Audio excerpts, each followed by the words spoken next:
We'll move to questions without notice. Are there any questions? I give the call to the Leader of the Opposition. Thank you, Mr Speaker. My question is to the Prime Minister. I refer to the report into CFMEU corruption, where the Chief Investigator found that taxpayer funds were compromised, and I quote, "Bribes were being paid here, there and everywhere." Will the Prime Minister write today to the National Anti-Corruption Commission seeking an urgent investigation into this serious matter to ensure that Commonwealth taxpayer funds have not been misused and that no Commonwealth official has been implicated in these extremely serious findings?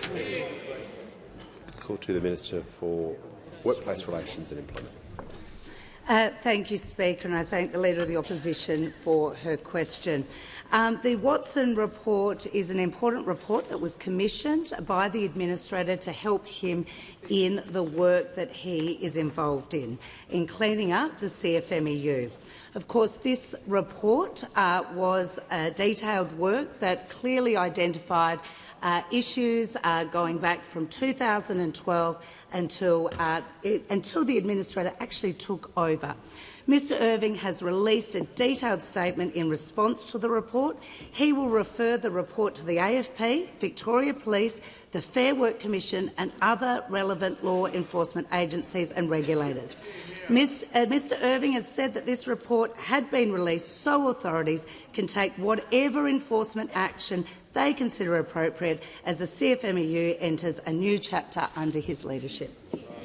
Call to the honourable member for Maribyrnong. Thank you, Mr Speaker. My question is to the Prime Minister. How is the Albanese Labor government showing leadership and delivering for Australians by strengthening Medicare, easing cost of living pressures and helping them to earn more and keep more of what they earn? How does this compare to other approaches to leadership in Australia? The call to the Prime Minister. I thank the member for Maribyrnong for her question. Indeed, we are focused on the Australian people and working every day to deliver for them. We're strengthening Medicare because that's just what Labor governments do. More bulk billing, making medicines cheaper, opening urgent care clinics, delivering 1-800 Medicare, properly funding public hospitals, making sure that the only thing that Australians need is their Medicare card, not their credit card. We're delivering cost of living relief across the board, cutting taxes, cutting student debt, getting real wages up and protecting penalty rates so that Australians can earn more and keep more of what they earn. We're properly funding every single public school in the country, making a difference. We've had 725,000 Australians have benefited from free TAFE. We're establishing university study hubs around regional Australia. We are making it easier for Australians to get into their own home. Help to Buy is up and running. Build to Rent is building. And since we fast-tracked our 5% deposit scheme in October last year, more than 31,000 new home buyers have their first home. There's always more to do, and our work to make a positive difference is never finished. But, Mr Speaker, while we're building more homes for Australians, those opposite are busy tearing down their own homes. They're obsessed with cutting each other down, but they never want to cut your taxes or cut the cost of living. They can't stand each other, Mr Speaker, but they all stand for cutting Medicare. They love fighting, but they never fight for Australia. They just fight each other because it goes to their core values. And we've seen that with the extraordinary launch of a leadership campaign that didn't have a single new policy idea. It was just the vibe. They got out there, not a single new idea. Order. No, the Prime Minister will. No, the Prime Minister pause. Before we go to the next question, I'll hear order. Members on my right. The member for Moncrieff is entitled to take her point of order, and she shall do so. Thank you, Mr Speaker. The Prime Minister, it's on relevance. You're really not talking about what the question was and giving us an answer. You're focusing on the opposite.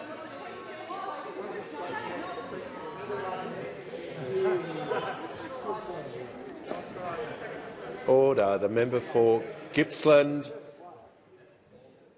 the Leader of the House. The final part of the question asks for the Prime Minister to provide information to the House on other approaches to leadership. There are many to choose from those opposite, and that's the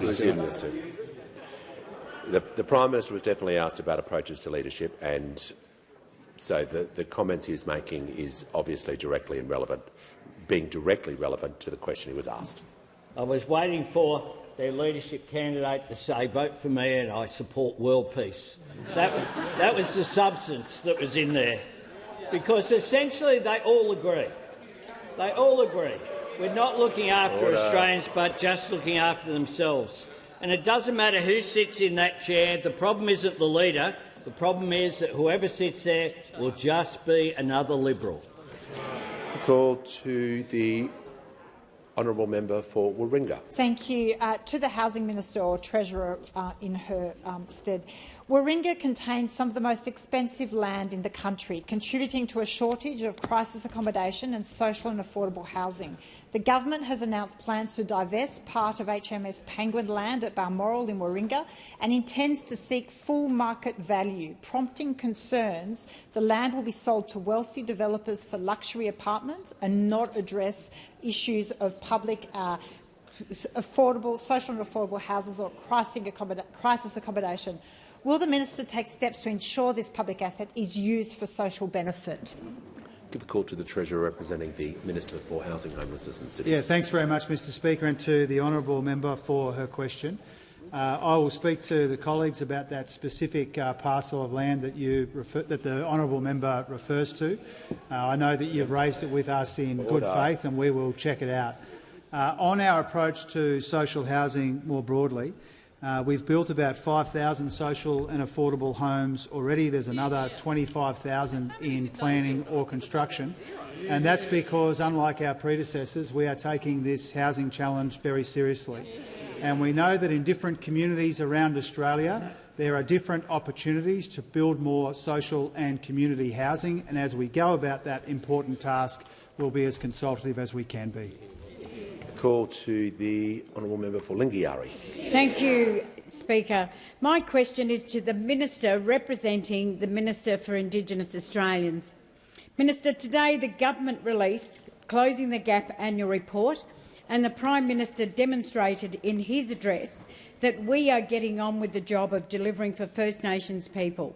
What are the priorities of this year's Closing the Gap report?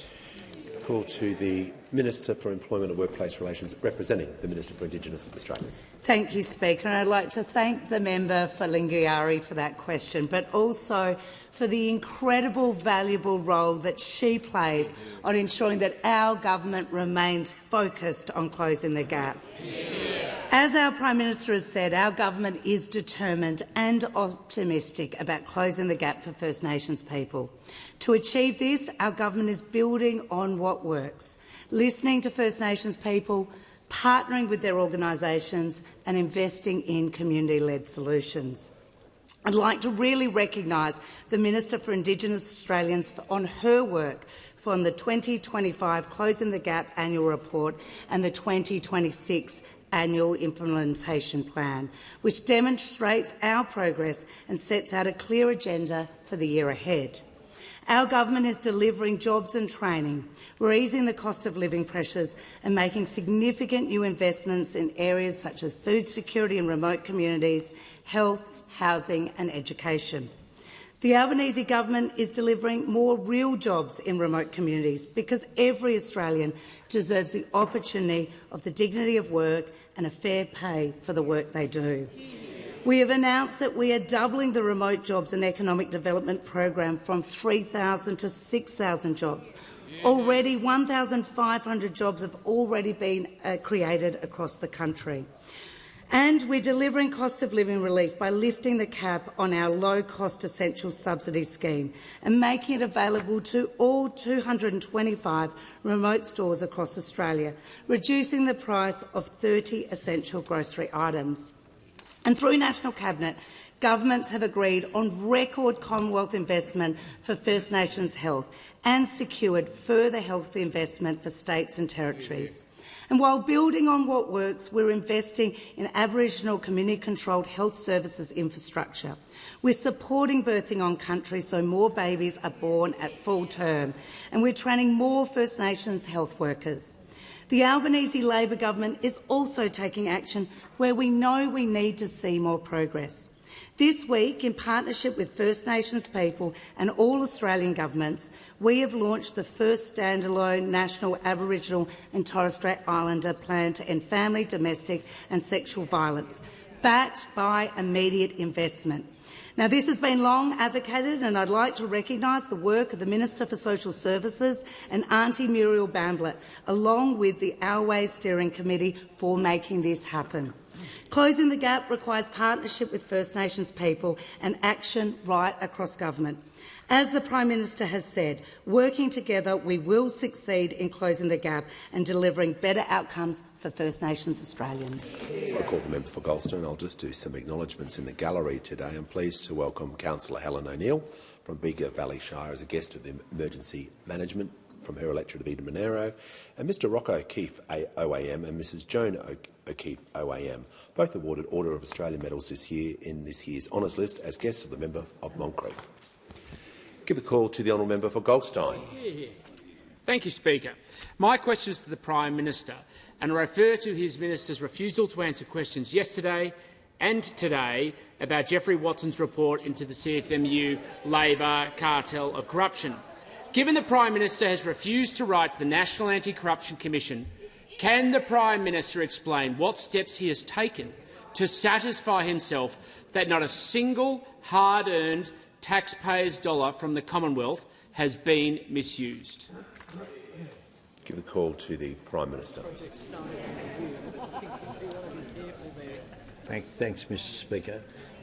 I want to address the part of the question that goes to the NAC. The NAC is independent. That is how it has been established. They can look at whatever they want to look at. They can refer and do whatever inquiries they want, and they should be allowed to do so without political interference. No, the Prime Minister has concluded his answer. Order. Order.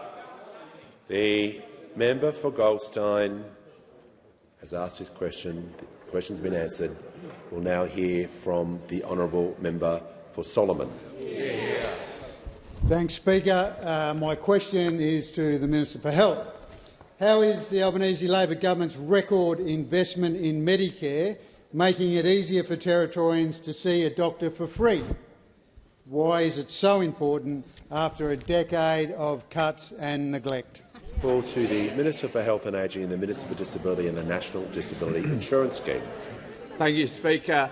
And thanks to the member for Solomon. He and the member for Lingiari are amazing advocates for better health care for that incredible part of the country they represent. And their advocacy, that advocacy, I can tell you, has driven our record support for a stronger Medicare in the top end. The member for Solomon, I can tell you, Mr Speaker, was a relentless supporter of Charles Darwin University's bid for the first medical school ever in the Territory. I know he's delighted they're taking on students this month, Mr Speaker. And both members also pushed our government finally to address the historical underfunding of Territory hospitals that had seen the Territory receive less funding proportionally than any other jurisdiction for many, many years, and we fixed that as well, Mr Speaker. This year, we've increased Commonwealth funding to Territory hospitals by 30%, the biggest increase any jurisdiction has ever received in hospital funding. Indeed, Territory hospitals, as a result of the National Cabinet Agreement, Territory hospitals will receive $1 billion more than they would have received through an extension of the old Morrison agreement, Mr Speaker. And we've opened 8 Medicare urgent care clinics as well, Mr Speaker. 6 in remote communities, 1 in Alice, 1 in Palmerston, and a 9th urgent care clinic will soon open in Darwin because of a promise made by the member for Solomon at the last election, Mr Speaker. Now, Mr Speaker, the member also asked me about bulk billing rates in the Territory, and I'm pleased to report that the number of general practices in Solomon that are now bulk billing all of their patients all of the time has tripled since November, Mr Speaker. Now 3/4 of general practices in Solomon are 100% bulk billing because of the investment that we made last year, Mr Speaker. But indeed, right across the Territory, bulk billing rates are skyrocketing, helping people see their doctor for free. The bulk billing rate in the Territory now for pensioners and concession card holders and kids is now over 97%, the highest rate in the country, Mr Speaker. But the biggest increase, I'm pleased to say, has been for working-age Territorians who don't have the benefit of a concession card. I said yesterday, Mr Speaker, that bulk billing for those working Australians has increased by about 8% across Australia since November, but that increase is 21% in the Territory, a 21% increase for working Australians in just 3 months, which means that the total bulk billing rate in the Northern Territory has already almost reached 90%. It's now 89.5%. And I tell you, Mr Speaker, that shows the value the Territory gets for two amazing local MPs and from a government that's determined to strengthen Medicare.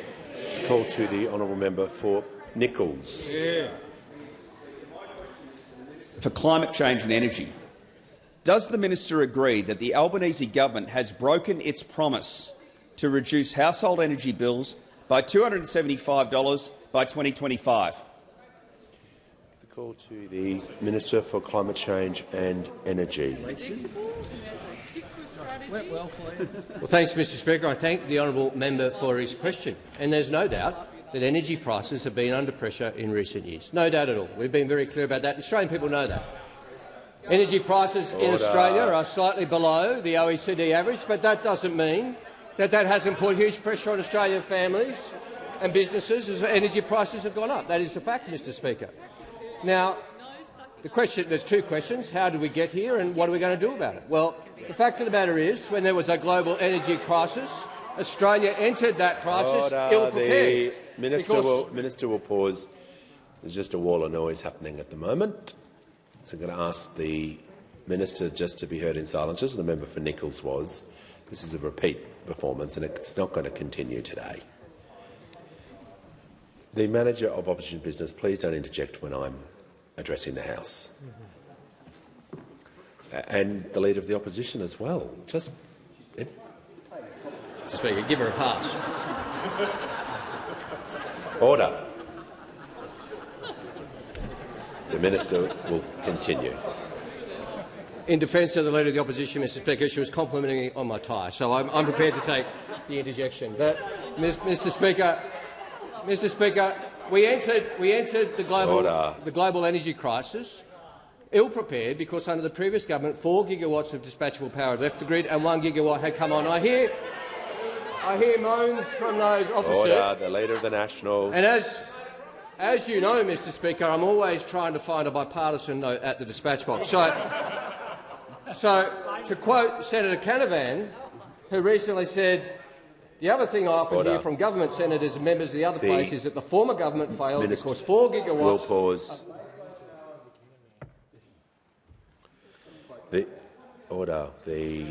The member for Gippsland on a point of order.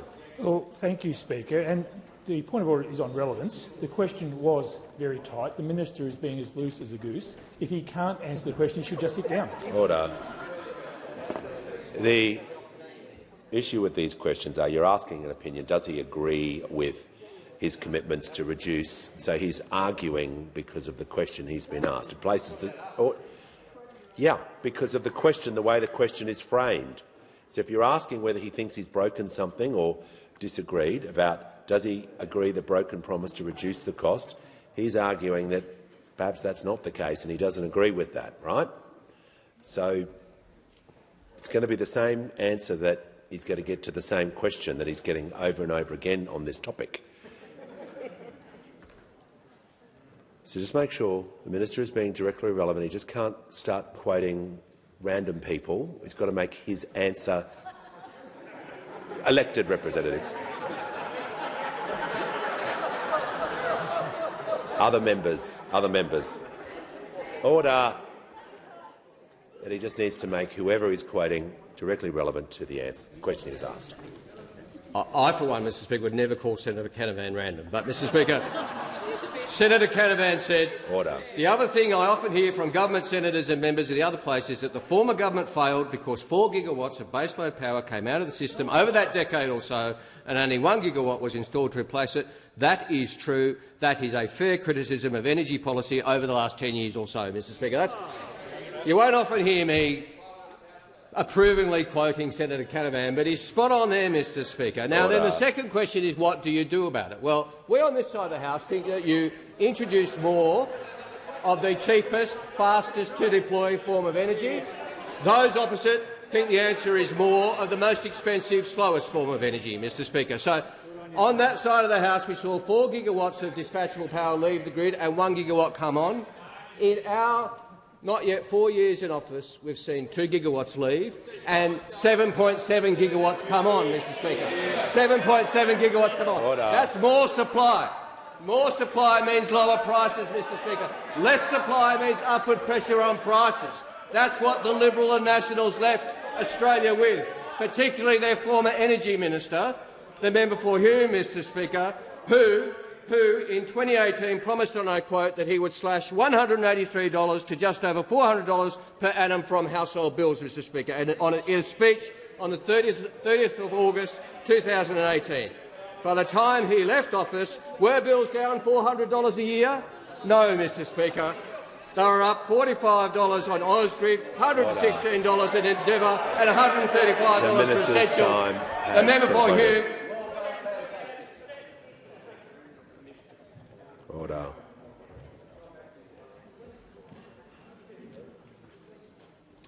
We'll hear from the honourable member for Werriwa. Thanks, Mr Speaker. My question is to the Minister for Employment and Workplace Relations.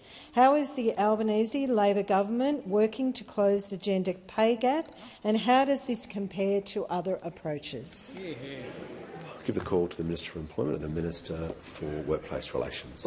Well, thank you, Speaker. I'd like to thank the member for Werriwa for her question and her strong advocacy for working women in this country.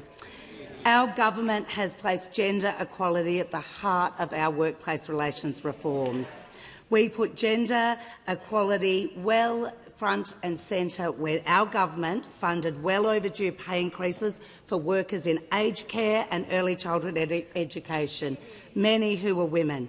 Early educators like Leanne from Canberra, who said, "We're finally being recognised for the professionals we are." Our government also took action to reinvigorate enterprise bargaining, which is delivering higher wages for women. I'm pleased to report that the latest ABS weekly earnings data show that women on enterprise agreements are earning 12.4% more. This is good news.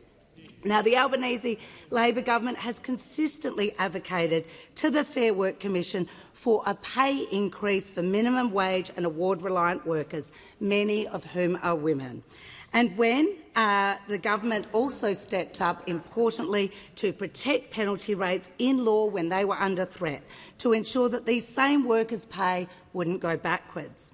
Of course, we banned pay secrecy clauses. This improves the ability for women to advocate for better pay.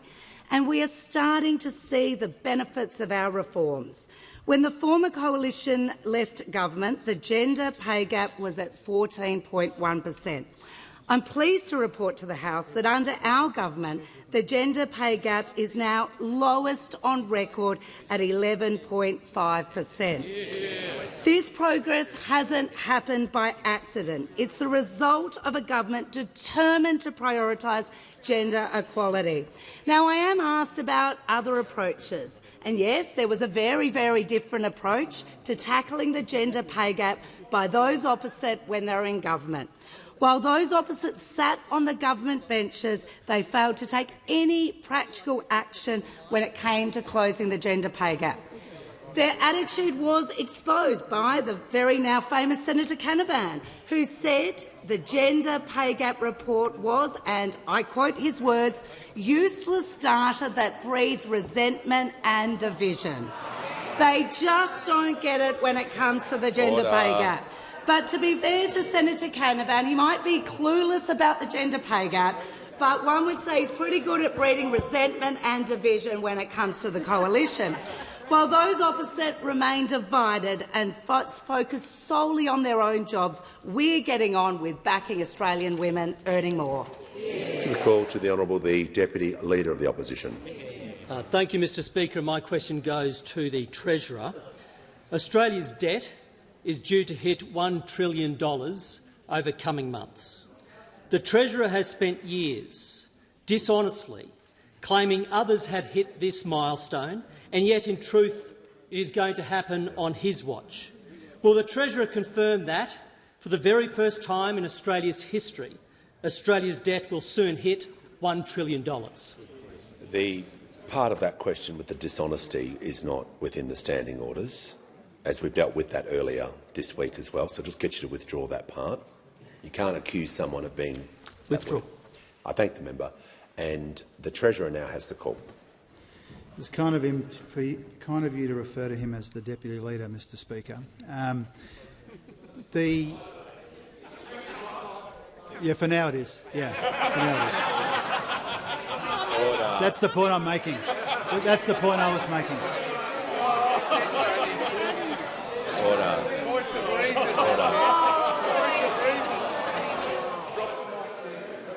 Order.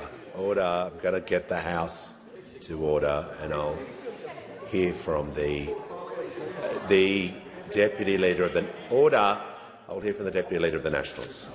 Speaker, thank you. It's not a point of order, but I'm reminding you of your comments at the start of the week, or yesterday, where you said short people are always treated with the highest standards of respect in this chamber, and I would ask the Treasurer to reflect on that. The member for Barker, just going to have you help the House by not interjecting. And I want to hear the Leader of the House. Under standing orders, Mr Speaker, somebody can't raise a point of order and then open with "it's not a point of order" and then continue to go on. Yeah.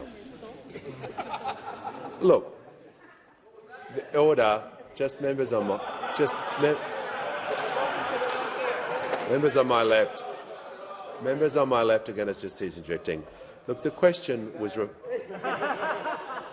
Members on my right, can everyone just please show some respect into this chamber? It is absolutely ridiculous.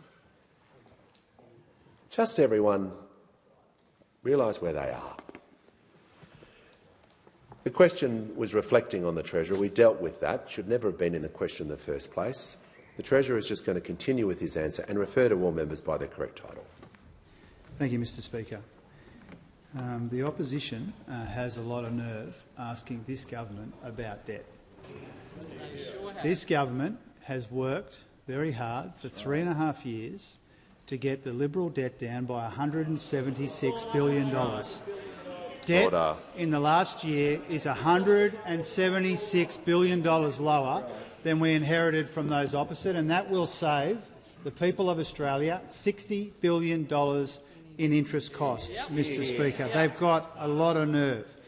When we came to office, they had debt as a share of GDP at nearly 45%. We've got it down to 37%. And when it comes to the $1 trillion of debt that they left us, Mr Speaker— Order. The Deputy Leader of the Opposition, we've dealt with disorderly, and I don't want to have to remove you, but I will if that sort of language continues. Under the last budget, the pre-election outlook of those opposite in 2022, they had debt crossing the $1 trillion threshold 2 years ago. And because of our efforts, because of our surpluses, our spending restraint, banking the upward revisions to revenue, we've been able to delay that by a couple of years, Mr Speaker, and get peak gross debt to GDP down from 45 to 37. We've got $176 billion less debt than those opposite had, and that's saving the Australian people in interest, Mr Speaker. And so the idea that we would take lectures on debt from those opposite is preposterous, after the mess that they've left us and the efforts that we have put in to cleaning up that mess, Mr Speaker. Now, I think the question from the member for Fairfax partly explains why. In all of the commentary we've seen in recent days about the shambles over there, in every long list of possible deputy leaders and shadow treasurers, the member for Fairfax isn't on it. The member for Fairfax is the only person considered incapable of retaining his spot as the deputy leader of the Liberal Party, Mr. Speaker. But he should take some comfort from the fact, that the last guy who failed as shadow treasurer now considers himself entitled to a promotion. Give the call to the member for Moore. Thank you, Mr. Speaker. My question is to the Treasurer. What developments have there been in the economy and the Albanese government's economic plan? How does this compare with other approaches? Call to the Treasurer. Thanks, Mr. Speaker, and once again to the outstanding member for Moore for his question and for his focus on the big issues in our economy and in our society. This is a government which is focused on the big challenges in our economy, even if those opposite are not. And even though inflation is much lower than when we came to office, we do know that it is higher and more persistent than we would like it to be. We know that productivity has ticked up a bit in recent quarters, but for 2 decades now, our economy has not been as productive as we need it to be. And we know that the global economy is unpredictable and volatile as well. And so these 3 challenges guide our economic plan. They're guiding our work on the budget as well. Now, as I said in an earlier answer, we have made progress on budget repair, getting the Liberal debt down, but we know that there is more work to do. We have made progress on policies to boost productivity, but once again, we know that there's more work to do, including in the next budget, Mr. Speaker. And we're helping with the cost of living because we know that people are still under pressure. We were reminded of that in recent data, and that's why we're boosting bulk billing. It's why we're boosting superannuation for low-income earners. And it's also why we are rolling out 2 more tax cuts for 14 million Australian taxpayers. From 1 July, every one of those taxpayers gets another tax cut, and they will get another one the year after as well. Now, Mr. Speaker, those are the tax cuts that the member for Hume opposed, and he said that he would repeal if he got a chance. It was part of the member for Hume's election platform for higher income taxes, bigger deficits and more debt.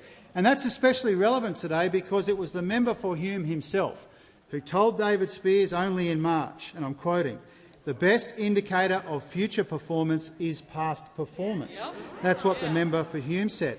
That should send a shiver up the spine of every Liberal and every Australian, Mr. Speaker. That sense of entitlement that defines the member for Hume is only matched by the cloud of incompetence which surrounds him, Mr. Speaker.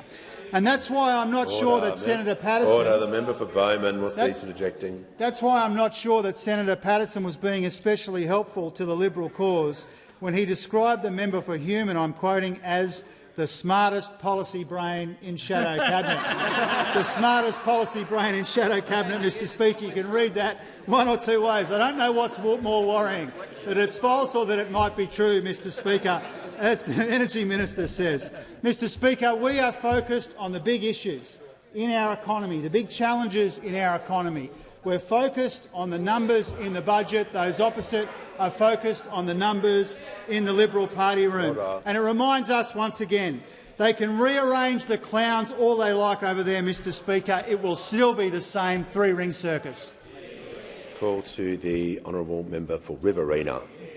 Thank you, Mr. Speaker. My question is to the Minister for Climate Change and Energy. Why hasn't anybody at all in the Albanese government taken responsibility and apologised for failing to deliver the $275 energy bill reduction promised to Australian families? Call to the Minister for Climate Change and Energy. Thank you, Mr. Speaker. I'm very grateful to my honourable friend for the question, and I'm particularly grateful for the interest shown by the National Party in my portfolio, Mr. Speaker. To paraphrase my favourite tailor, it's actually sweet all the time you spend on me. It's actually romantic, Mr. Speaker. Order. I won't be thinking— Order. Yeah. They're on to me. Mr Speaker, I won't be thinking about the National Party on Saturday, even if they're thinking about me on Valentine's Day, because their obsession is just a little bit over the top, Mr Speaker. But I wish them all the best. Oh, here he is. What's the matter, sport? Order. Order. Members on my right. The members on my right. The member for Wannon is entitled to a point of order. The member for Barker is now warned and won't be here if he interjects one more time. Okay. The member for Wannon will take his point of order. Speaker, it goes to relevance. It was a very specific and direct question, and I would like you to ask the minister to come back to it, especially the $275 part. Yes, I agree with the member for Wannon. It was a question, but the problem I have with these questions are they are bordering on asking for an opinion, as they are in that category, understanding Order 98. D, number 1. So I'm just trying to work within the standing orders, but these questions are very difficult for me to oversee because they're asking for an opinion or a reason, and it's a lot different to when you ask a fact or a figure question. That's all I'm saying. So the Valentine's Day was not part of the question, so thank goodness. So may the minister please just return to the question. He's had the preamble, and I'll ask him to return to the subject of the topic. Just pointing out, Mr Speaker, I'm very grateful for the question, and I'm grateful to the National Party, especially as the Shadow Minister hasn't bothered to ask me a question all year, Mr Speaker, but I get plenty of questions from the National Party, not from my part-time Shadow Minister, full-time Deputy Leader candidate, Mr Speaker. But Order. To deal with the question, Mr Speaker, Order. Members on my as left. I said in my previous answer, energy prices have been high around the world, including in Australia. And so we as a government decide to do something about it by providing energy bill relief opposed by those opposite. Our policy is to introduce more energy, 7.7 gigawatts introduced to the grid, not promised plans in development, connected, Mr Speaker, to the grid operating, as opposed to those opposite, particularly the member for Hume, who oversaw 4 gigawatts of dispatchable power leave the grid and 1 gigawatt come on. So our plan is more of the cheapest form of energy and the fastest to deploy. Their plan has several parts. More of the most expensive form of energy.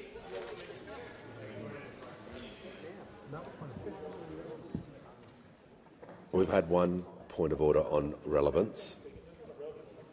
The member for Gippsland, I'd like him to state the point of order. Speaker, the minister is defying your ruling to be relevant to the question.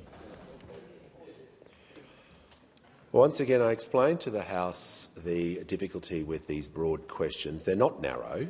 They are not narrow questions. They're asking for a broad question that the minister is giving a broad answer to, but it would assist the House if the minister could not refer to government necessarily opposition policy, because he wasn't asked about opposition policy. Thank you, Mr Speaker. Simply pointing out that recognising energy prices are too high, there is an obligation on governments and oppositions to do something about it. But we have very different plans. Our plan is more energy, and we are getting more energy on. 7.7 gigawatts connected, 4 gigawatts off, only 1 gigawatt on under them. Their other plan, the other part of their plan, is to sweat coal-fired power for longer. That is their plan. They're open about it. That is unreliable. That is a threat to reliability of the system. Today, Mr Speaker, today, as we speak, we have 2.9 gigawatts of coal-fired power broken down. 4 units, or 1 unit at Araring, 1 unit at Vales Point, 2 units at Yulorn and 3 units at Gladstone, all not working. And for some of those haven't been working for weeks, Mr Speaker. That is a threat to reliability. We want to replace that energy and get more new energy on. They want that to last for longer. That means higher bills. That means more pressure on Australian families. That means more pressure on Australian industry and more pressure on rural and regional Australians. We have a better plan. Give the call to the honourable member for Aston. Thank you, Speaker. My question is to the Minister representing the Minister for Defence. How is the Albanese government delivering for defence, and what are the alternative approaches? Give the call to the Minister for Defence Industry, the Minister for Pacific Island Affairs and the Minister representing the Minister for Defence. I thank the member for their question. Order. The highest duty of any government is to defend the Australian people and safeguard our national interest. And, Mr Speaker, the Albanese Labor government is laser-focused on delivering this through record defence investments, our reform agenda and getting the equipment our ADF needs into their hands sooner. Speaker, we're delivering warships way ahead of schedule. We're producing autonomous Ghost Shark submarines right now to safeguard our maritime approaches. We're rolling missiles out of an Aussie factory and building a second one right now. And we're acquiring counter-drone capabilities in record time. Now, Speaker, I'm asked about alternate approaches. While we've been busy delivering, what's the former Shadow Defence Minister been up to? He certainly hasn't been asking many questions in Parliament. 3 defence questions in 285 days. Now, to be fair, I think he's actually learned from his disastrous time as the Shadow Treasurer. Some would reflect and try and improve their performance, but not the member for Hume. He's decided the simple solution is to just disappear. You can't fail if no one knows you're the Shadow Defence Minister. 3 defence questions in 285 days. Clearly his focus has been elsewhere. One thing is crystal clear. His focus is self-interest, not the national interest. So, Speaker, let's summarise our approach to defence compared to the member for Hume's record. Order, the member for Speaker, Herbert. we're acquiring stealth fighters. He was a stealth Shadow Minister. We're investing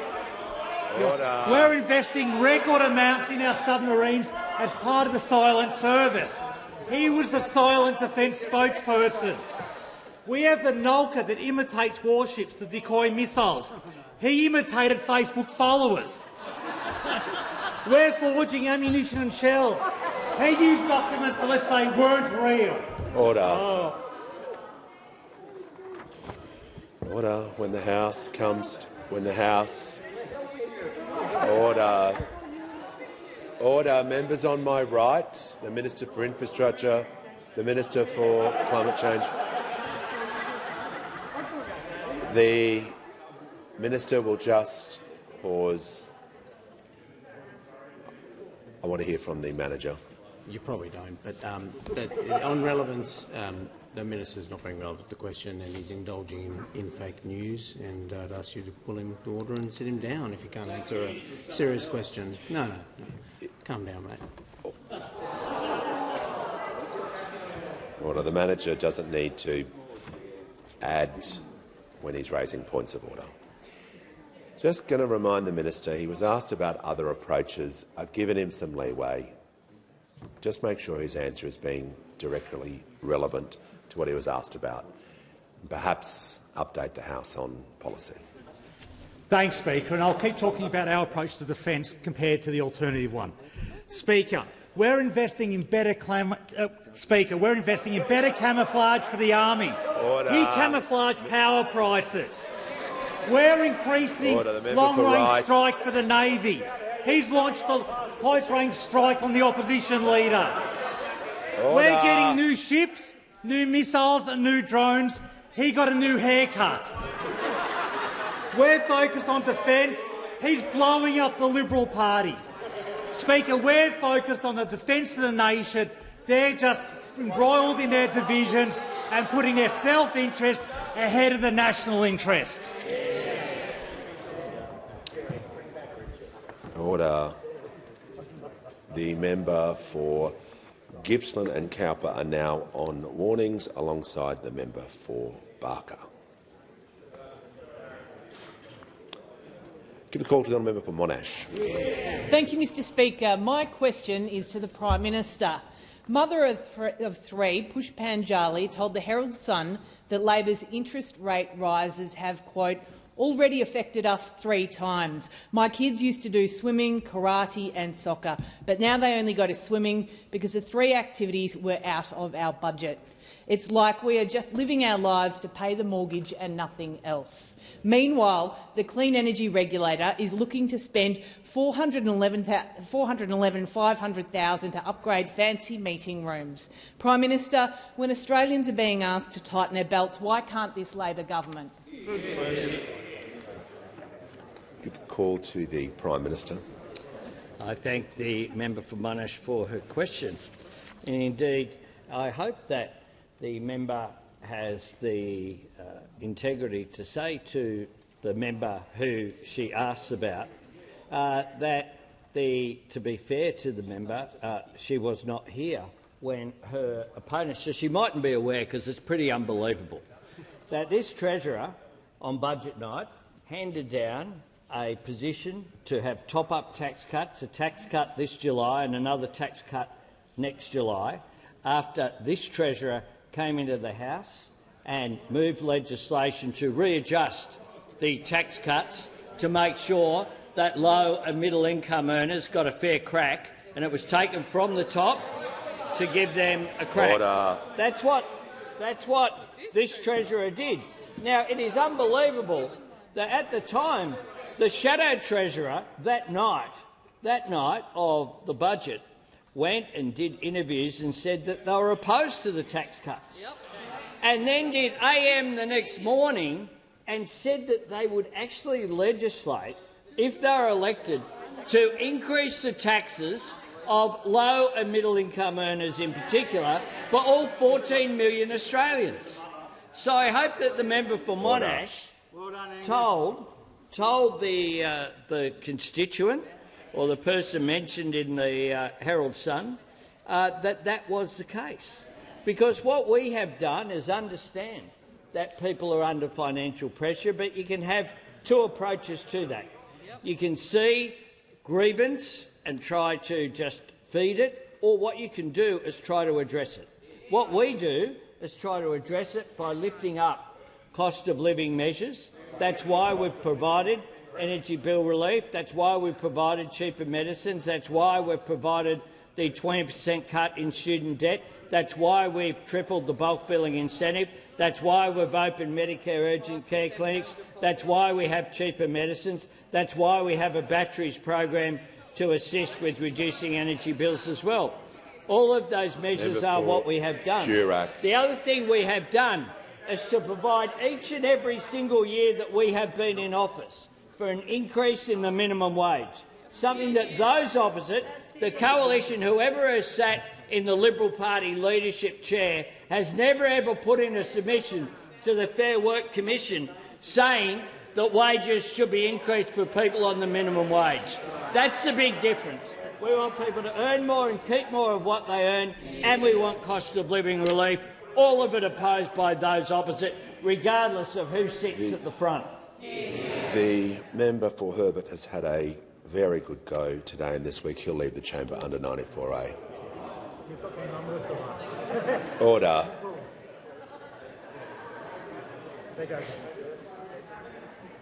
That kind of interjection is highly disorderly, and we're not having it. We'll hear from the honourable member for Chisholm with her question. Thank you so much, Speaker. My question is to the Minister representing the Minister for Women. How is the Albanese Labor government supporting women in the workplace and strengthening their rights at work? Are there other approaches that could jeopardise this progress? The call to the Minister for Infrastructure, Transport, Regional Development, Local Government, representing the Minister for Women. Thank you very much, Mr Speaker. And can I thank the member for Chisholm, and can I just say what an absolute pleasure it is to look at our backbench and our front bench and see so many women representing their constituencies here in this place. It's not the first time that I've made this point in this chamber, but it bears repeating that the Albanese Labor government is the first female-majority cabinet with the first female-majority government in Australia's history. The gender equity within the Labor Party is a result of decades of purposeful work. I know we're still a day away from Friday the 13th, so I'll try not to spook those opposite. They're doing a pretty good job of having done that themselves this week. But I do want to mention affirmative action. Mr Speaker, in 1994, the Australian Labor Party first introduced affirmative action for women. Now, over 30 years later, you can see the results of that decision before you. A party and a government that is full to the brim with bright, talented women contributing to our parliament and standing up for their communities. And do you know why it is important to have women in the room making decisions, women in leadership positions?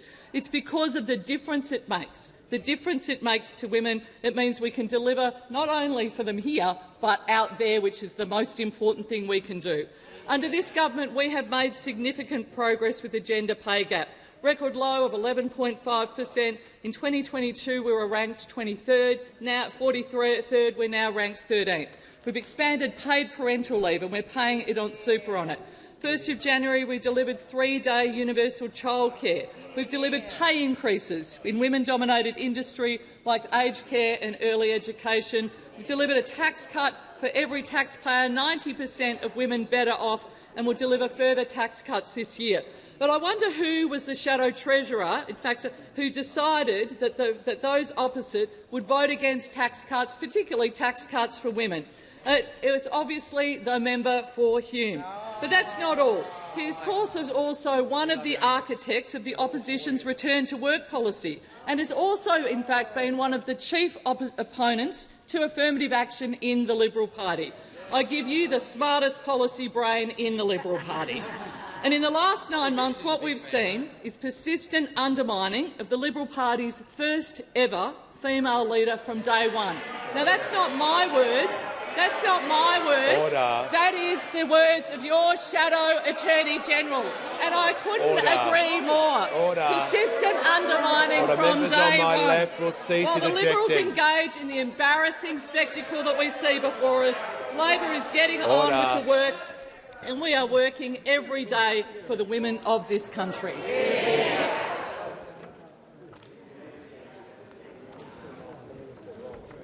The call to the honourable member for Bradfield. Thank you. My question is for the Minister representing the Environment Minister. Minister, late last year this parliament passed important reforms to our nature laws, the EPBC Act. The changes allow states to be delegated approval powers that are traditionally federal ones. Your government sold this to us on the promise that strong, outcomes-focused national environmental standards would be in place before the states acquired those powers. Will the government once more assure the Australian people that the states will not be given increased powers until all of these critical standards are finalised? The call to the Minister representing the Minister for the Environment. Yeah, thanks very much, Speaker, and I thank the member for Bradfield for the question. In terms of the laws that were passed, first of all, on the concept of delegating approvals and assessment powers to the states, that did exist under the old Act, but under the old Act you effectively had to entirely delegate, and the concept of only delegating specific functions is something that was new under what went through.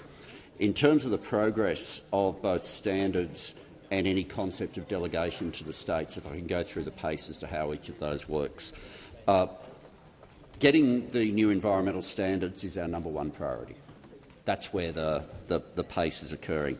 The new legislation comes into effect in tranches over the next year, and there will be opportunities for people to be engaging on the development of the new national environmental standards, and they are the backbone of the legislation that went through. Work is already well underway on developing the standards, and we're working through. There's been in the order of around 700 submissions that have been made on those standards, which we're now working through. In terms of the delegation, the concept of there are two different forms of delegation. You've got delegation potentially of assessments, and you've got delegation of approvals. The delegation of assessments is something that would have to be in place and functioning before a delegation of approvals was even being considered. So in terms of the order, it's the standards that are happening at pace now, and anything in terms of delegation, there would have to have been for some time a functioning assessments agreement before there was consideration being given of approvals. Give the call to the honourable member for Barton. Thank you, Speaker. My question is to the Minister for Regional Development, Local Government and Territories. How is the Albanese Labor government working with local councils to support communities, and how does this compare to other approaches? Give the call to the Minister for Emergency Management, the Minister for Regional Development, Local Government and Territories. Thank you, Mr Speaker, and I thank the member for Barton for the question, because before she arrived here, she was a councillor at Georges River Council, and she knows how important it is to fully fund local councils so that they can support our local communities.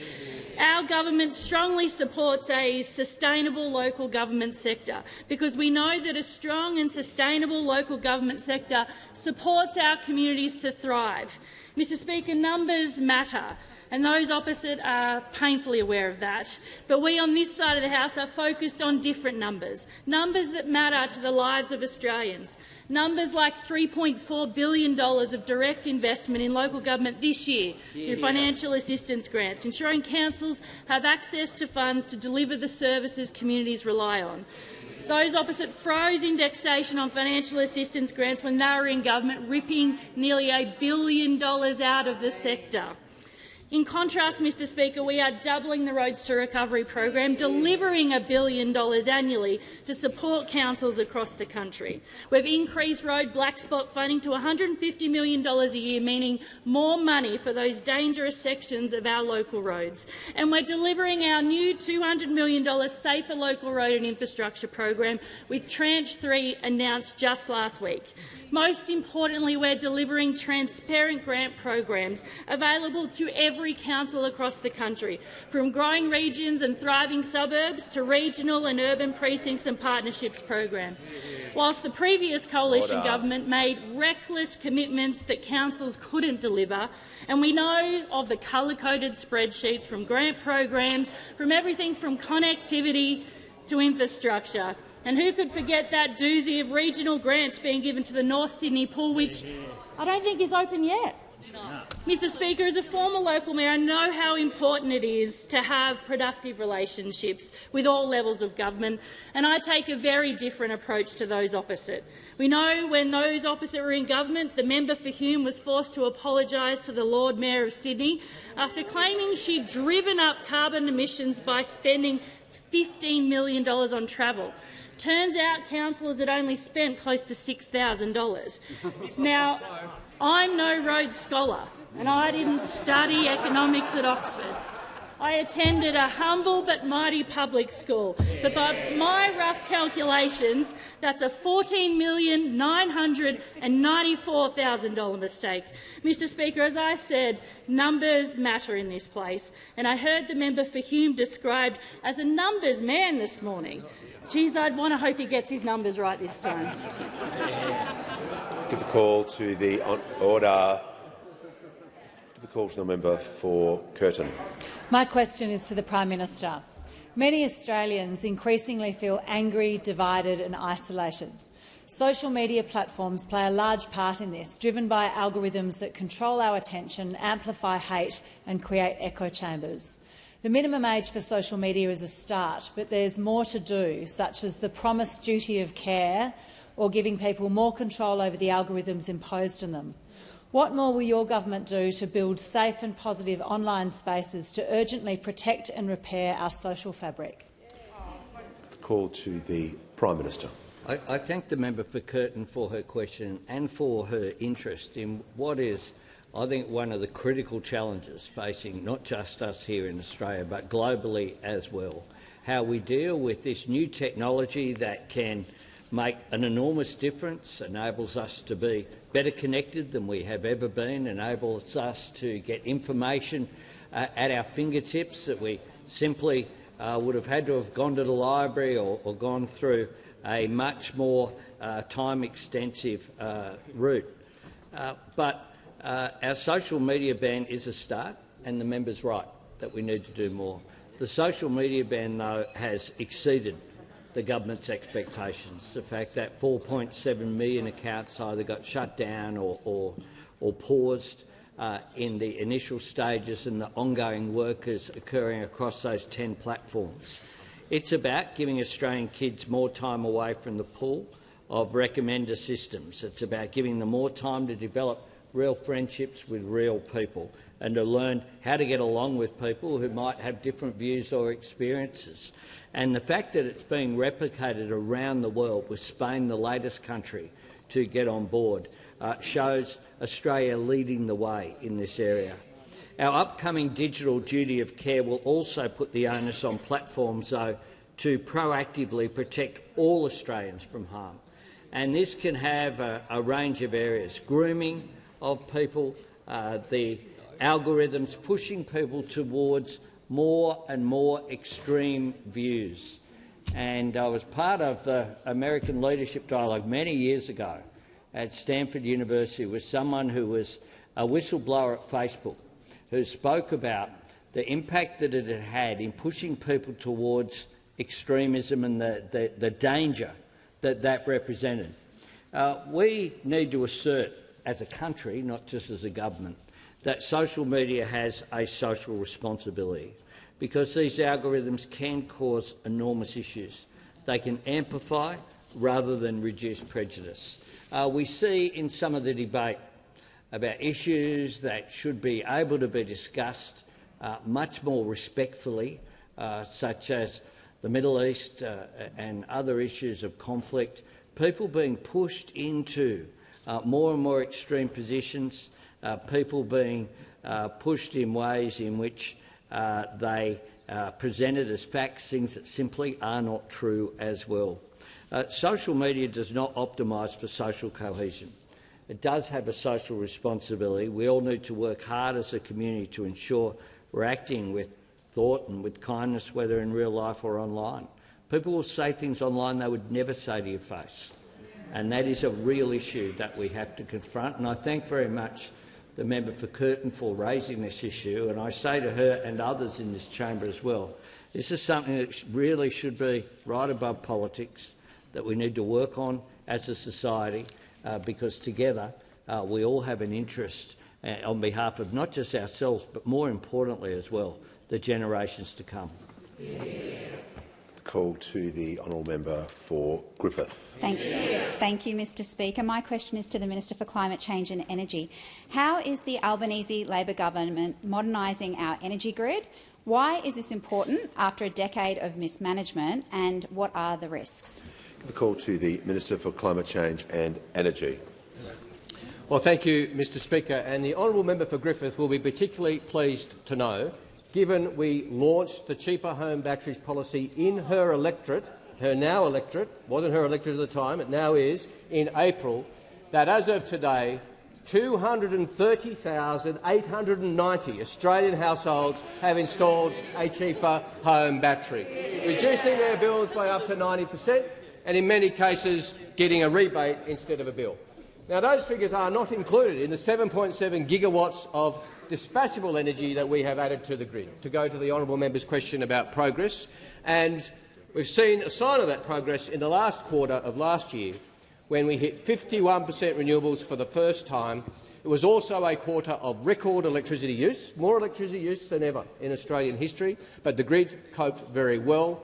We saw emissions hit an all-time low as use hit an all-time high, and we also saw wholesale prices fall by 44% to $50 a megawatt, Mr Speaker. Now, the honourable member asked me why this is important after a decade of neglect and what the risks are. Well, I have to say, Mr Speaker, the 50% figure, which we've just hit, was not unpredicted. In fact, in 2018, the Labor Party indicated we would like to get to 50% renewables. And at the time, the then Energy Minister was asked, what will that mean for wholesale prices if we got to 50% renewables? And on the day he was asked, when he was the Minister, wholesale prices were $92 a megawatt. And the member for Hume was asked, what will happen to wholesale prices if we got to 50% of renewable energy, and he said, oh, it will certainly have a huge impact on the wholesale market. It will probably double the wholesale market. In fact, prices have halved since then, Mr Speaker. Double, half, I mean, who cares? It's all the same, Mr Speaker. It's all the same. Now, order. This is good news for the member for Farrer, Mr Speaker, because numbers aren't the strong point of the member for Hume. When he's not getting them wrong, he's hiding them by changing the law. or making them up like he did when it comes to the Lord Mayor's travel bill for the City of Sydney, and then blaming his staff for it, Mr Speaker.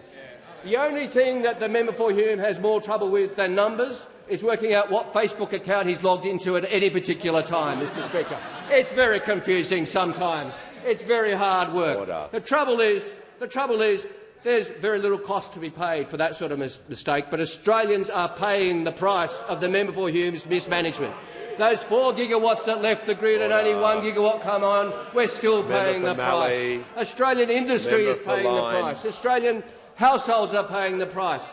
Australian households know that we need to get on with the job of the energy transition after a decade of denial and delay. That's what they asked us to do in May. That's what we'll keep doing while those opposite are focused on themselves. The call to the member for Durack. Thank you, Mr Speaker. My question is to the Prime Minister. Single mum Kylie has told the West Australian of the impact of Labor's cost of living crisis, and I quote, "I had no money and was left behind in my rent and couldn't even provide a birthday cake for my kids. The cost of even a small shop at supermarkets is ridiculous." End of quote. Meanwhile, the Department of Foreign Affairs spent $17,295 on a luxury party boat in Sydney Harbour. Prime Minister, when Australians are tightening their belts, why can't this Labor government? The call to the Prime Minister. I thank the member for Durack for her question. Indeed, when it comes to Kylie's circumstances, we on this side empathise with everyone in Australia who are doing it tough. Many people are doing it tough The member in for Australia, Lindsay and will that's cease why interjecting. we seek to do something about it. Now, I have no idea, I'm not aware of the circumstances around Department of Foreign Affairs and Trade, but Foreign Affairs, we host people. We hosted someone over the last couple of days, and I assure you the cost was a lot more than that for the President of Israel to visit here. That is what governments do through the Department of Foreign Affairs and Trade. We host people, and certainly I have hosted international leaders here and delegations. When it comes to Kylie's circumstances, though, if Kylie is in work, Kylie would have got a tax cut that, given those circumstances that Kylie speaks about, chances are she wouldn't have got anything under their government, of which the member for Durack was a part. She doesn't have the same excuse as the member for Monash. She was here when she implemented tax cuts at the high end and voted against a tax cut for Kylie. She voted against Kylie getting energy bill relief. She voted against Kylie getting support with cheaper medicines if she has it. If Kylie has kids at school, she's opposed to, in regards as waste, the fair funding that we have for every public school in Australia for the first time. If Kylie in Western Australia visits an urgent care clinic, and I was in Ellenbrook on the weekend, and in Ellenbrook with the member for Hasluck, we went to the new urgent care clinic there that's already seen. Thousands of people will go through that clinic in a growing area of Western Australia. We on this side of the chamber don't just empathise, we do something about it. Those on that side of the chamber oppose every cost of living measure that we have put forward, regard it all as waste, whether it's the record women's health program that we've established, the support for Medicare, the support for education, but school funding, free TAFE or university hubs. They oppose real wages and minimum wages being increased, and they oppose tax cuts for every Australian. Give the call to the member for Spence. Mr Speaker, my question is to the Minister for Education. What is the Albanese Labor government doing to cut student debt and make university more accessible for students in the outer suburbs and regions? Why is it important to be united in delivering these changes, and what are the risks of alternative approaches? Call to the Minister for Education. Well, thanks very much, Mr Speaker, and can I thank my friend, the sensational member for Spence, for his question. As he knows, we've cut student debt by 20%, and when we announced that we would cut student debt by 20% for 3 million Australians, the Liberal Party immediately opposed it. And the then Shadow Treasurer put out a statement where, remember, he said this: "There are no free lunches in economics." And then proceeded to announce a policy of free lunches, but for bosses. That was, I promise I'm not making it up, that was the big vision. Escargot for CEOs. No wonder the Australian people chewed them up and spat them out, but obviously they've learnt nothing, because Julius Caesar had more support from his senators than what we've seen going on over there today. Now, Mr Speaker, I'm asked about how we're going to help more young Australians get a crack at going to university. I can tell you, as I said on Monday, more Aussies will go to university this year than ever before. But I can also tell you there are more university study hubs today than ever before. We promised to double them, and we've done it, and then some. There's now 69 of them operating across the country. And to give you an idea of how important they are, think about this. And I should say one of them is in Elizabeth, in the member for Spencer's electorate. In Elizabeth Bay in Sydney, 70% of young adults in their 20s or 30s have a uni degree today. In Elizabeth, in South Australia, in the member for Spencer's electorate, it's 7%, not 70, 7%. These hubs are about changing that by bringing uni closer to where people live. And I know that my mate, the member for Spence, gets that. That's why he fought so hard for it. That's why he got so emotional at the opening of it. I'm sure he won't mind me telling people he shed a tear or two on the day. And that's because he loves his community and he knows what this will do and the lives that it will change. And, Mr Speaker, I know you love your community too, and you get it as well. We opened a study hub in Inala in your electorate a couple of weeks ago, and we got a chance to meet the young people from Glenalla State High. This is for them and kids like them who dream big. And the fact is, think about it, guys. Just think about it. Talent is distributed equally. It's opportunity that's not. And it's things like this, it's hubs like this that are about changing that. Call to the honourable member for Hinkler. Thank you, Mr Speaker. My question is to the Prime Minister. Did Australian families see the $275 reduction in their energy bills the Prime Minister promised 97 times? Call to the Minister for Climate Change and Energy. Order. There's no getting away from him, Mr Speaker. No getting away from him. I thank the honourable member for the question. I thank the Prime Minister for the opportunity to take it. What Australians have had access to, Mr Speaker, is 230,000 cheaper home batteries to reduce their bills to nothing. Including 44% of them, Mr Speaker, in rural and regional Australia, and including in the honourable member's home state of Queensland, 55% of cheaper home batteries have been in rural and regional Australia. 55% in Queensland. The people those opposite are meant to represent. Order. Order. The member for Lingiari. I'll keep an eye out for props. Don't worry about that. But the minister has concluded, so the member for Gippsland will also resume his seat. And the member for Cowper is going to leave the chamber. I just specifically said don't mention props. You're on a warning. Not appropriate behaviour. And I warned at the beginning of question time. This is what happens. There's consequences for actions. We shall now hear from the honourable member for Dunkley. My question is to the Minister for Social Services. How is the Albanese Labor government delivering for Australian families in social services, and what puts this at risk? Call to the Minister for Social Services. Thanks so much, Mr Speaker, and I really want to thank the member for Dunkley for her question, because I know not only is she a great supporter of the work that this government is doing on family and domestic violence, but she knows how important the increases have been to pensions and other payments in her electorate. And, Mr Speaker, I'm very proud to say that on this side of the House we are absolutely focused on helping Australian families.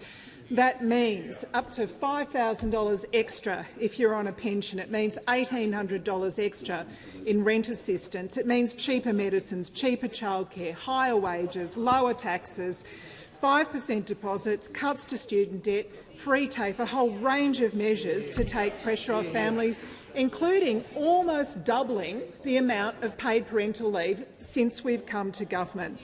Australians getting paid parental leave are about $12,000 better off under this Prime Minister. So after 40 weeks of carrying a baby, mums and dads can look forward to 6 months off. But after 39 weeks of carrying the Liberal Party, I'd say this Leader of the Opposition can also look forward to a little bit of time off from the job. It's interesting that the member for Hume has said that a crusade was needed to attract more women to the Liberal Party. He said, we absolutely need more women in the party at every level. I don't think he meant every level. Let's not forget it's the member for Hume that trashed the economic reputation of the Liberal Party. He went to the last election promising both higher taxes and higher deficits. He's the man who hid energy price increases. He released those dodgy documents around Clover Moore's travel. There's the Jamland saga, there's the dodgy water buybacks. He said he lived up the road from Naomi Wolf at Oxford. She wasn't there at the time. It was reported that a prominent Liberal woman said of the member for Hume, he is a caricature of a Liberal male, males who have managed to progressively alienate women from the Liberal Party. It does seem to me, Mr Speaker, that any day of the week an average bloke in the Liberal Party wins over a woman, and the only real qualification you need are the XY chromosomes. Order. When the House comes to order. We'll hear from the honourable member for Lindsay. Thank you, Mr Speaker. My question is to the Prime Minister. Western Sydney mum Kate has told the ABC that her family are now having to rely on a community pantry to make ends meet, saying she has, quote, relied pretty heavily on them in the last couple of years. Meanwhile, last year the Department of Foreign Affairs and Trade spent $17,930 on a Kylie Minogue impersonator at a Wellington food festival. Prime Minister, when Australians are tightening their belts, why can't this Labor government? The call to the Prime Minister. Thanks, Mr Speaker. I thank the member for Lindsay. Order. I thank the member for Lindsay for her question. It goes to Kate being concerned about costs of living, something that we share that concern, which is why we're doing everything we can to help people like Kate, the energy bill relief, the cheaper batteries, the cheaper medicines, the free TAFE, the making sure that tax cuts are put in place, the urgent care clinics, including one or many that are in Western Sydney. The member also refers to waste. I hope that if she does know Kate, she tells Kate about the $31 billion in cost blowouts associated with Inland Rail, the $29 billion in cost blowouts for the NBN. At least something was being created there, but we actually paid the French $4 billion to cancel, to not build the submarines. We paid $1.8 billion out to victims of robo-debt. We paid $444 million to the Great Barrier Reef Foundation without a tender process or even consultation with the foundation itself. We spent $660 million on commuter car parks, including where there was no railway station.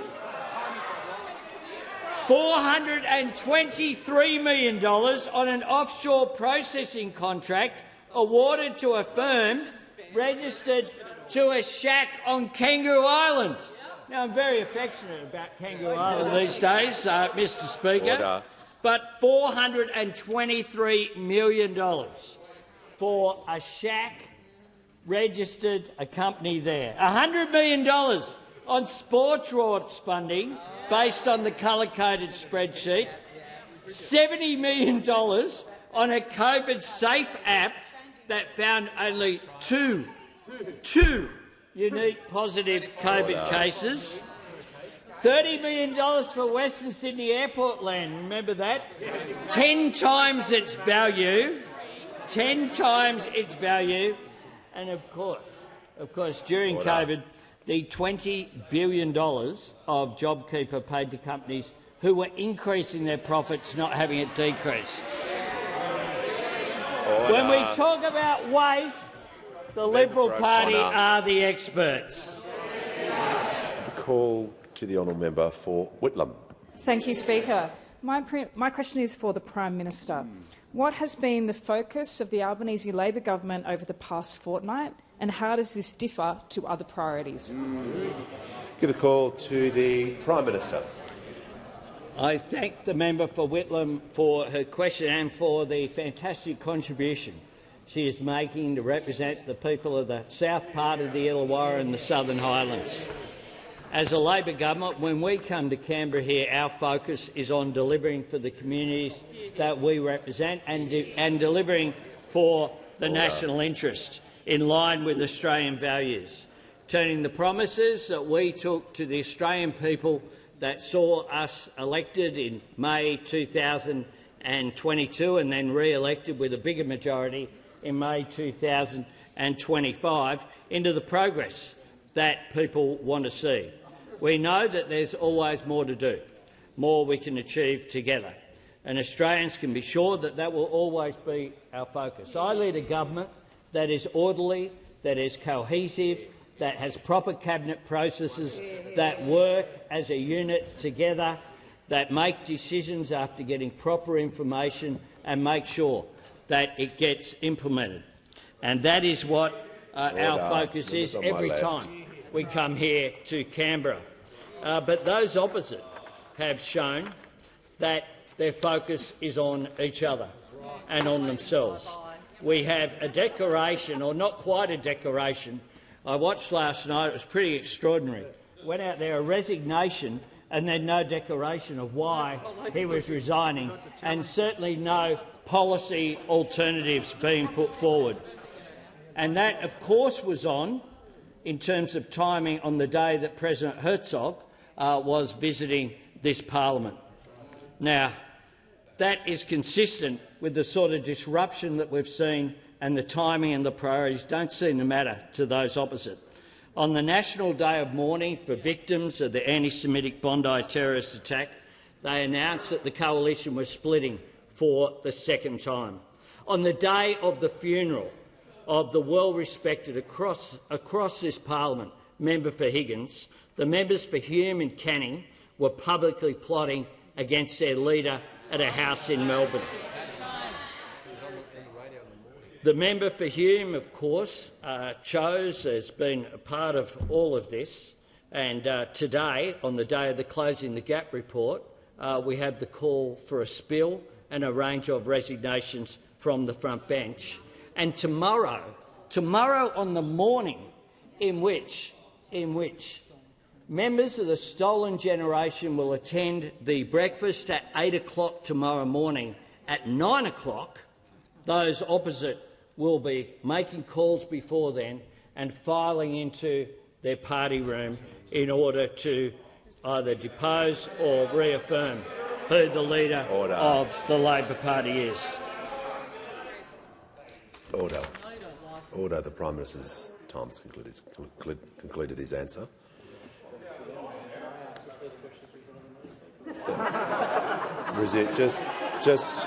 Just resume. The Prime Minister. He's not going to be Leader of the House, let alone Leader of Government, Mr Speaker. and I ask that further questions be placed on the notice paper.